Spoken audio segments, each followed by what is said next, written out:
Welcome to packet film. టాలీవుడ్తో పాటు pan India లెవెల్లో మంచి ఫేమ్ ఉన్న టాలీవుడ్ స్టార్ హీరోస్లో man of the masses NTR కూడా ఒకరు. అయితే ఎన్టీఆర్ ఇప్పుడు పలు భారీ ప్రాజెక్టులలో బిజీగా ఉండగా ఆ మధ్య తారక్ తన వ్యక్తిగత హక్కుల రక్షణ నేపథ్యంలో న్యాయస్థానాన్ని ఆశ్రయించిన సంగతి తెలిసిందే.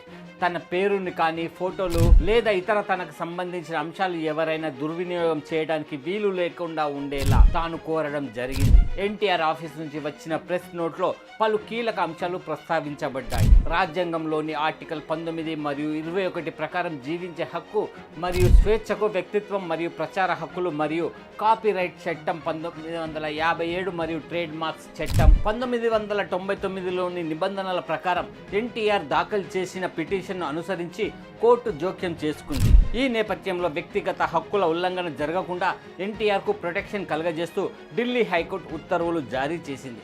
సోషల్ మీడియా ప్లాట్ఫామ్లో అనధికారికంగా తమ కమర్షియల్, వ్యక్తిగత హక్కులకు భంగం కలగకుండా రక్షణ కల్పించాలని ఆయన చేసిన రిక్వెస్ట్కి కోర్టు సానుకూలంగా స్పందించింది. ఆయన పేర్లను, స్టార్ హోదా తెలియజేసే ట్యాగ్స్ అనధికారికంగా దుర్వినియోగం చేయకూడదు.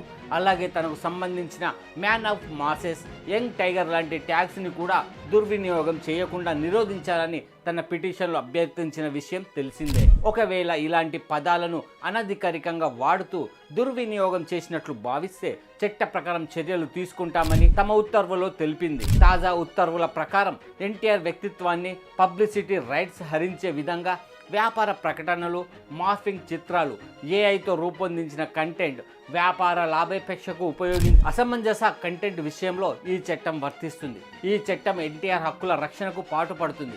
ఆయన వ్యక్తిగత స్వేచ్ఛకు భంగం కలిగించకుండా రక్షణ కల్పిస్తుంది. ఆయన ప్రతిష్టకు ఏమాత్రం భంగం కలిగించే విధంగా కథనాలు, డిజిటల్ కంటెంట్ ఉపయోగిస్తే చట్టరీత్యా శిక్ష అర్హులు అవుతారు అని తాజా ఉత్తర్వులో కోర్టు తెలిపింది.